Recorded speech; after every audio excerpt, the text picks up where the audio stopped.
সমুদ্রের তীরে যেন কিছু কোট পরা ভদ্রলোকদের সমাবেশ বসেছে। দেখে যতটা ভদ্র মনে হচ্ছে তারা আসলে ততটা ভদ্রও নয়। নিজেদের সীমানার আশেপাশে কাউকে সহ্য করে না তারা। মূলত এটা হলো ঠোঁটকাচি পাখিগুলোর কলোনি।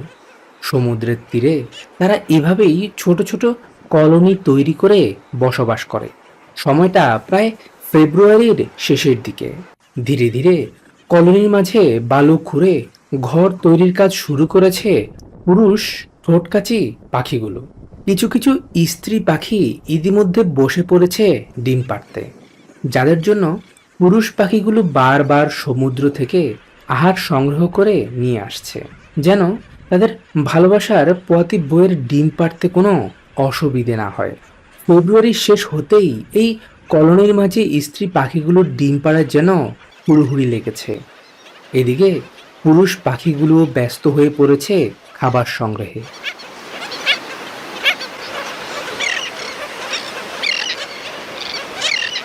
কিন্তু লম্পট পাখিগুলো শুধুই কেবল নিজের অথবা তার স্ত্রীর জন্য খাবার সংগ্রহ করে না। তাদের কলোনি থেকে বেশ কিছুটা দূরে অবস্থিত ছোট্ট আরও একটি কলোনি, যেখানে বসবাস করে শুধুই কেবল স্ত্রী ঠোঁটকাচা পাখিরা।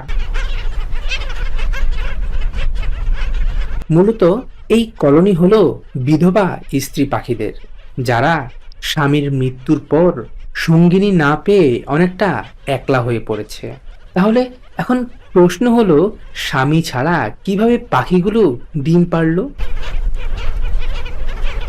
পুরুষ পাখিদের ছোঁয়া ব্যতীত কিভাবেই বা এই বিধবা পাখিগুলোর ঘরে জন্ম নিয়েছে ছোট ছোট ছানা? মূলত এর নেপথ্যে রয়েছে কিছু লম্পট দুশ্চরিত্র পুরুষ ঠোঁটকাচা পাখি, যারা কিনা তাদের স্ত্রীর চোখ ফাঁকি দিয়ে প্রায় প্রতিদিনই পাড়ি জমায় এই কলোনির মাঝে।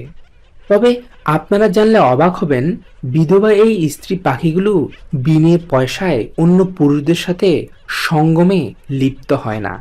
এজন্য তাদের চাই সমুদ্রের তরতাজা মাছ।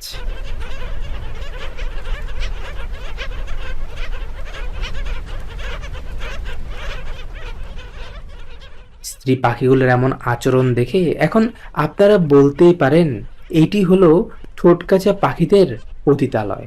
আপনি আবার হাতে গোনা কয়েকটি দুশ্চরিত্র পুরুষ পাখিকে দেখে সবাইকে আবার খারাপ ভেবে বসবেন না। আমাদের সমাজের মতো তাদের সমাজেও খারাপের সংখ্যা খুবই অল্প। এদিকে তাদের মূল কলোনিতে দীর্ঘ প্রায় 20 থেকে 25 দিন পালাক্রমে তাদের ডিমগুলোতে তা দেওয়ার পর একটি একটি করে ডিম ফুটে ছানারা বেরিয়ে আসছে। ডিম ফুটে ছোট ছোট ছানারা বেরিয়ে আসার পর বাবা পাখিগুলোর সংসারের দায়িত্ব যেন আরো বেড়ে গেল। তারা এখন দিনের বেশিরভাগ সময়টাই কাটিয়ে দেয় সমুদ্রের মাঝে মাছ শিকারে। তাদের মাছ শিকার করার কৌশলটাও অদ্ভুত। এরা মূলত নিচের ঠোঁট পানিতে ডুবিয়ে পুরো সমুদ্রে উড়ে বেড়ায়, আর যখনই তাদের ধারালো ঠোঁটের সামনে কোনো মাছ এসে পড়ে তখনই তারা আটকে পড়ে। ছানাদের খাবারের যোগান দেওয়ার দায়িত্ব বাবা পাখিটির হলেও প্রায় সময়ই মা পাখিগুলোও সমুদ্রে উড়ে যায় মাছ শিকারে। খাবার নিয়ে ভাই বোনদের মাঝে মারামারি যেন প্রত্যেক প্রাণীকুলের মাঝেই দেখা মিলে। এখানেও কিন্তু ব্যতিক্রম নয়।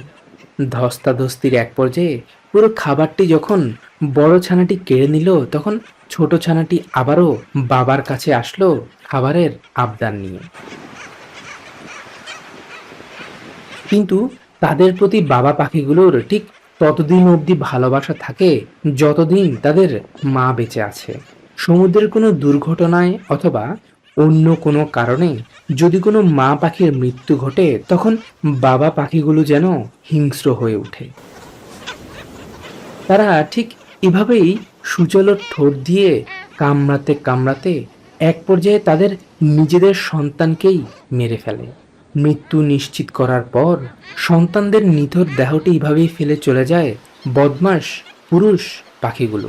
এরপর সে নেমে পড়ে অন্য কোনো স্ত্রী পাখির খোঁজে, যার সাথে সে আবারও নতুন করে বাঁধবে তার নতুন সংসার। তবে যেসব ছানাদের বাবা মা বেঁচে থাকে তাদের জীবনটাই যেন অন্যরকম হয়।